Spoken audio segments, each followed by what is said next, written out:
সাধারণত কি হয়, প্রোগ্রামিংয়ে কোড কিন্তু একটার পর একটা লাইন মানে ওপর থেকে নিচে চলতে থাকে। কিন্তু একবার ভাবুন তো, যদি আমরা আমাদের কোডকে নিজে থেকে সিদ্ধান্ত নেওয়ার ক্ষমতাটা দিতে পারতাম। ঠিক এটাই আমরা আজকে দেখব। সি প্রোগ্রামিংয়ের কন্ট্রোল ফ্লো স্টেটমেন্ট নিয়ে কথা বলবো, মানে সেই টুলস যা একটা সাধারণ কোডকে একটা স্মার্ট, বুদ্ধিমান প্রোগ্রামে বদলে দেয়। কখনো কি মনে এই প্রশ্নটা এসেছে, যখন কোনো অ্যাপে লগইন করা হয় তখন সেটা ঠিক আর ভুল পাসওয়ার্ডের মধ্যে তফাৎটা করে কি করে? এর পেছনের মূল রহস্যটাই কিন্তু এই কন্ট্রোল ফ্লো স্টেটমেন্ট। এটাই কোডকে ঠিক সময়ে ঠিক সিদ্ধান্তটা নিতে সাহায্য করে।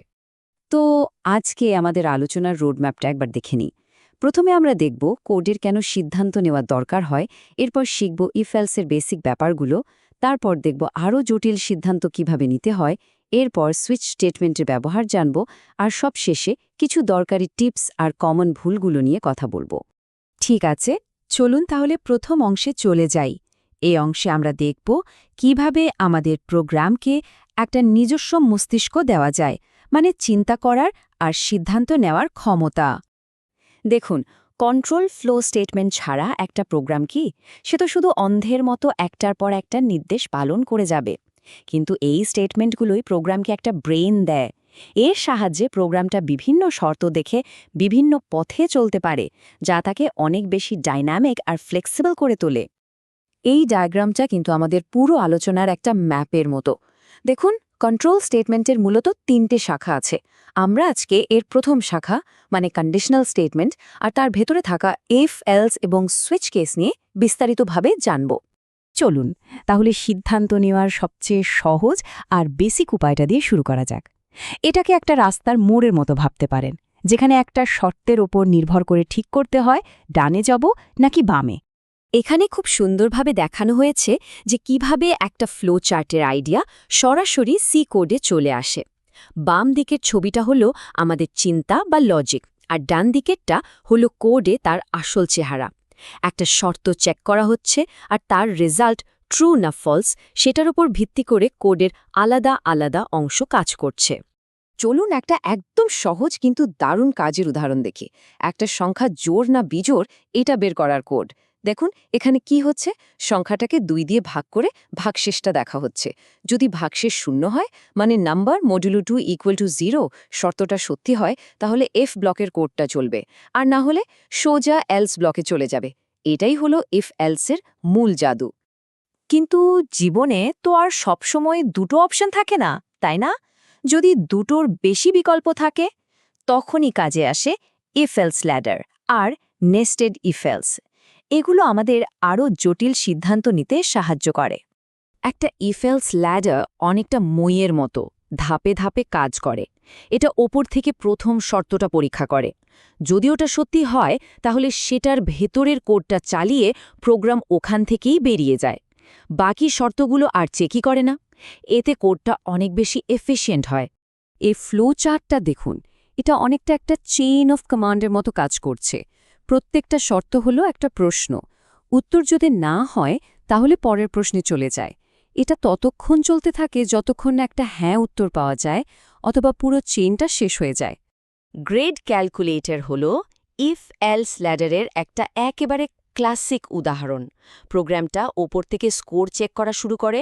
যেমন স্কোর যদি 95 হয়, তাহলে প্রথম শর্তেই মিলে যাবে এবং গ্রেড এ দেখিয়ে দেবে। এরপর কিন্তু আর নিচের শর্তগুলো চেকই করবে না। আচ্ছা, যদি আমাদের আরও জটিল কিছু প্রশ্ন করতে হয়, যেমন দুটো শর্তই কি সত্যি, বা দুটোর মধ্যে যে কোনো একটা সত্যি হলেই চলবে, এখানেই কাজে আসে লজিক্যাল অপারেটর।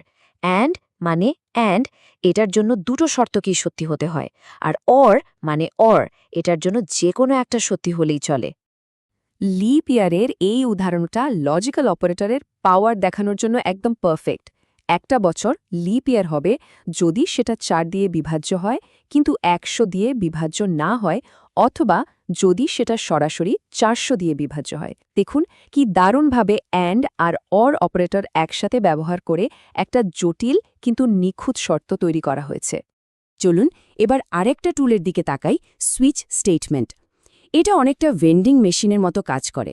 একটা নির্দিষ্ট বাটন চাপলে যেমন একটা নির্দিষ্ট জিনিস বেরিয়ে আসে, এটাও ঠিক সেরকম। একটা নির্দিষ্ট ইনপুটের জন্য একটা নির্দিষ্ট আউটপুট দেয়।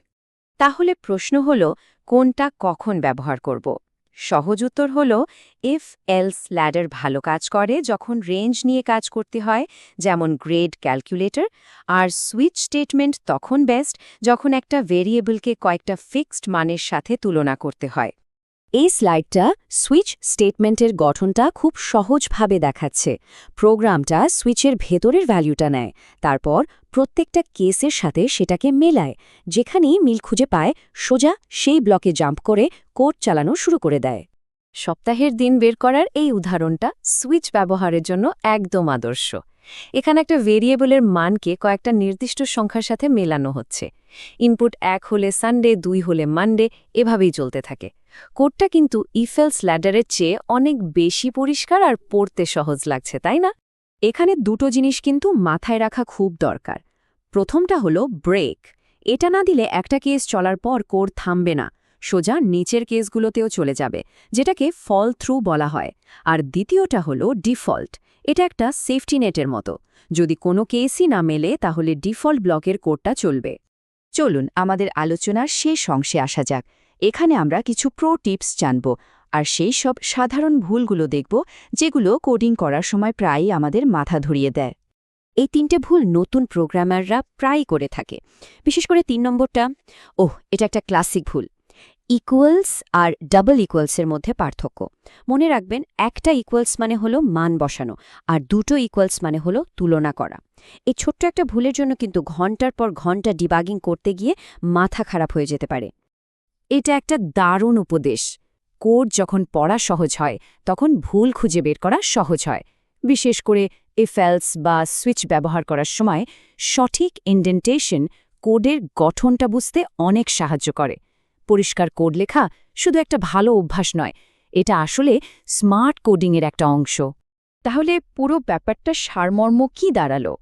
এই টুলগুলো যখন ভালোভাবে আয়ত্তে চলে আসবে তখন একটা প্রোগ্রাম আর শুধু নির্দেশের তালিকা থাকবে না, সেটা এমন কিছুতে পরিণত হবে যা পরিস্থিতি অনুযায়ী নিজে থেকে প্রতিক্রিয়া জানাতে আর সিদ্ধান্ত নিতে পারে।